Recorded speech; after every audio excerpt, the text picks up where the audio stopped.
Meet Marcus, 32 years old, project coordinator turned project manager. He worked for it 3 years of staying late, volunteering for extra work, sitting through feedback that stung, and smiling through performance reviews that said almost ready. And then finally the email came. The subject line said exciting news. His manager wanted to meet. He got the title, project manager, and with it a $12,000 raise. He called his girlfriend. He texted his mom. He bought a bottle of whiskey that cost $60 instead of his usual $18 and told himself he'd earned it. He had. He absolutely had. He earned every dollar of that raise. 6 months later, Marcus is working 14-hour days.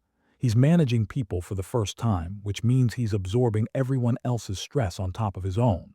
He hasn't taken a full weekend off in 2 months. He's eating out more because he's exhausted. His dry cleaning bill tripled because project managers dress differently than project coordinators, apparently. He bought a standing desk for his home office because that's what serious professionals do. And his savings account. It has less in it than the day he got promoted.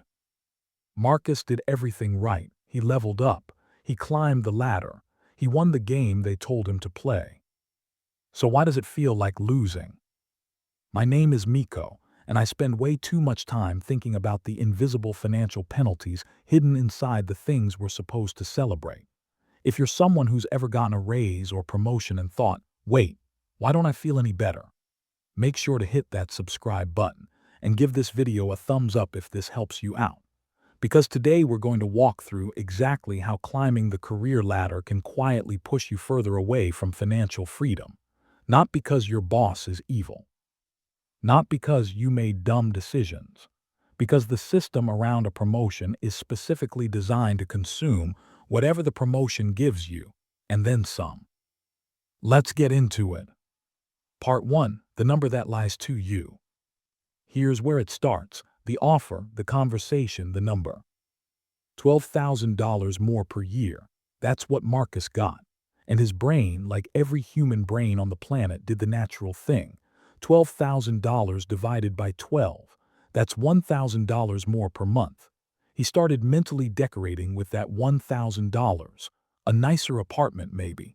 Finally maxing out the Roth IRA he kept meaning to open, paying down the credit card faster. He was never going to see $1,000 more per month, not even close. Here's the math nobody does before they accept the promotion. On a raise from $68,000 to $80,000, after federal income tax, FICA, and state taxes at an average rate, Marcus's actual monthly take-home increase is closer to $720, not $1,000, and that's before anything else changes. So he's already starting $280 per month behind his own expectations. That's $3,360 per year that he mentally budgeted and will never see. And he's going to make financial decisions, apartment upgrades, car upgrades, lifestyle upgrades, based on the $1,000 number his brain calculated in that meeting room while he was trying not to smile too wide. Now here's what most people don't realize. The tax bite on a raise hits harder than the tax bite on your base salary because you're now earning more in a higher marginal bracket. That last $12,000 of income is taxed at a higher rate than the first $68,000 was. So the more you earn, the more aggressive the haircut on each additional dollar. Every time you get promoted, the government quietly becomes a larger and larger partner in your raise. And Marcus has no idea this is happening. Nobody sat him down and said, "Congratulations, here's what you're actually getting." They said $80,000 and let his brain do the rest. Part 2. The title tax. Okay, so Marcus is working with $720 extra per month instead of $1,000. That's annoying but manageable, right? He can adjust. He's smart. He's a project manager now. Here's where it gets really interesting. Because the promotion didn't just change Marcus's paycheck, it changed his identity. And identity is the most expensive thing you will ever purchase. Think about what changed the day Marcus became a project manager. The way he dresses changed. Look, there's an unspoken dress code shift that happens with every title bump. Coordinators wear business casual.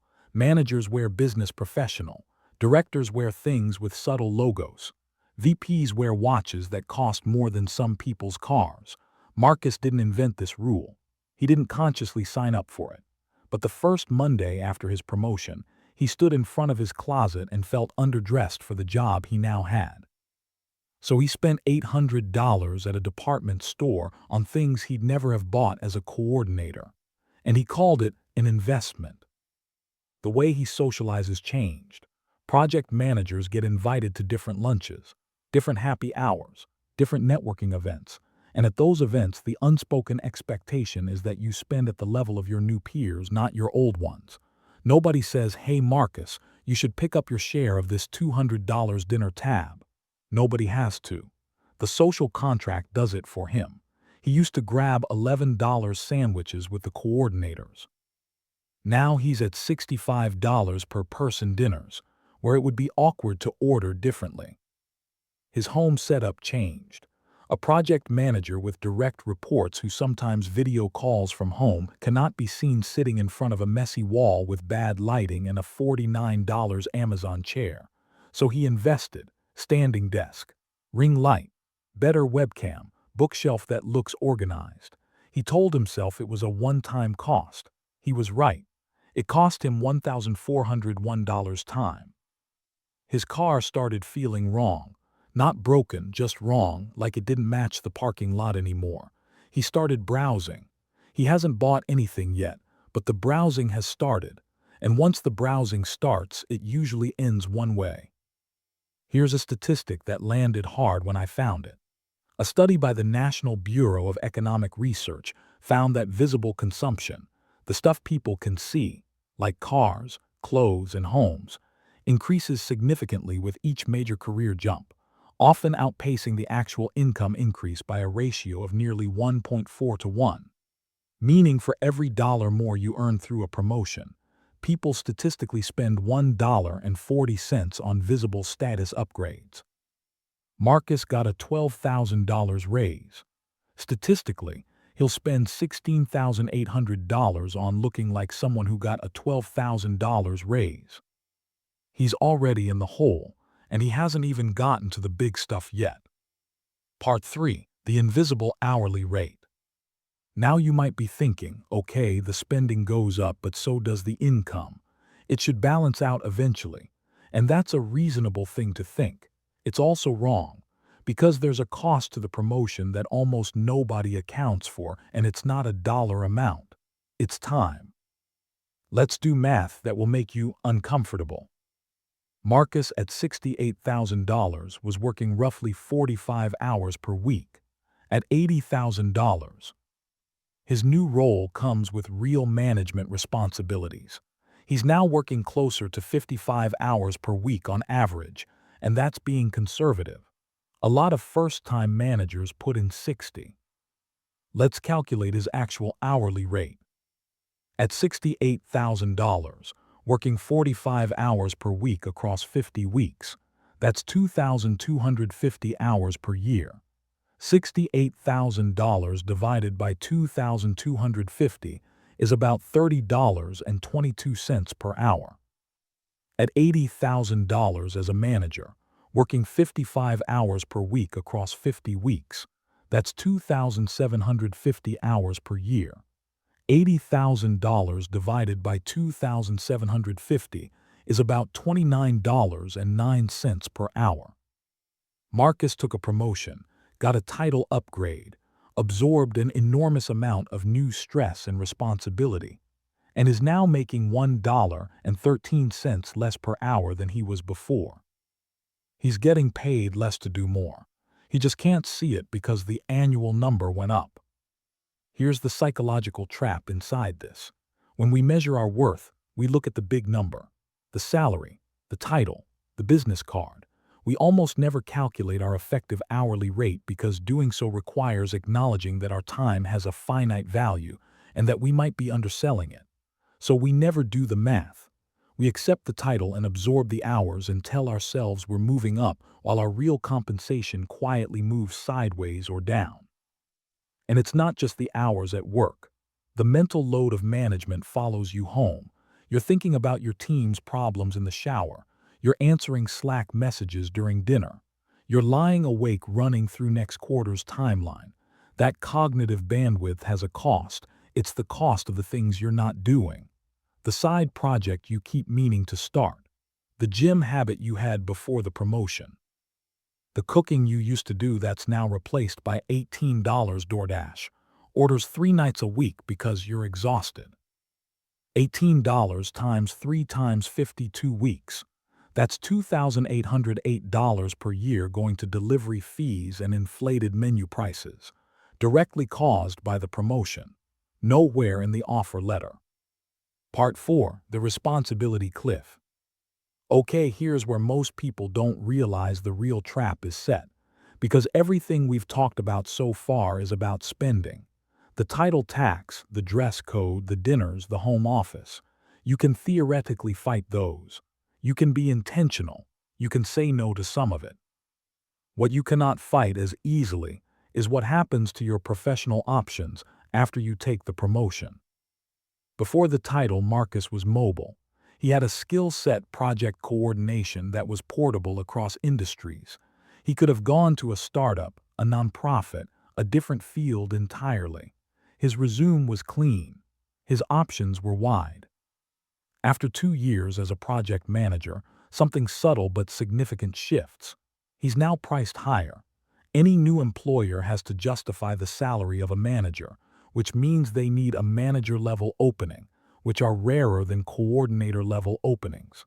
He's filtered out of a huge percentage of opportunities automatically. His optionality just quietly shrank. And here's the one that really stings. If Marcus decides the management track isn't for him, maybe he hates the HR conversations, maybe he misses doing actual work instead of overseeing it, going back to a coordinator role feels like failure.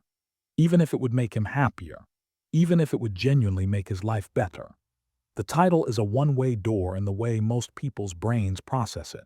Once you're a manager on the resume, being a coordinator again feels like a demotion. So people stay in roles they're miserable in, because the alternative feels like going backwards. A 2023 Gallup study found that 70% of a team's engagement variance is directly attributed to the manager. Meaning managers matter enormously, but also, being a bad fit for management is enormously costly, to you and to everyone working for you. And the system never helps you figure out if you're a good fit before the title is on your business card. It just promotes you, applauds you, and hands you a team to figure it out with. A significant portion of people who get promoted into management discover within 18 months that they don't actually want to be managers. They want to do the work, not oversee it. But by then, the lifestyle has expanded to match the income, so they can't afford to move back even if they wanted to. That's not a career path. That's a cage with a nicer nameplate. Part 5. The comparison machine turns on. Look, I want to talk about something that doesn't get enough attention in finance conversations because it feels too soft and psychological. But it's actually one of the most expensive things that happens when you get promoted. Your reference group changes. Before the promotion, Marcus compared himself to other coordinators. That comparison was relatively comfortable. Same apartments, same cars, same vacation budgets. The social pressure to spend was moderate. After the promotion, Marcus is now a peer of people who have been managers for 5, 8, 10 years. They bought houses during lower interest rate environments. They have savings built up. They take real vacations. They have the things that come with a decade of manager-level income. Marcus has 6 months of manager-level income, but he's standing next to people with 10 years of it, and his brain, your brain, everybody's brain starts doing the comparison, unconsciously, automatically. The human brain is wired for social comparison the way it's wired for breathing. You don't choose to do it. It just happens. And the result is spending that tries to close a gap that cannot be closed through spending. Buying the furniture that someone at this level should have. Taking the trip because his manager takes trips and he's now at that level, right? Moving to the neighborhood where the other managers live.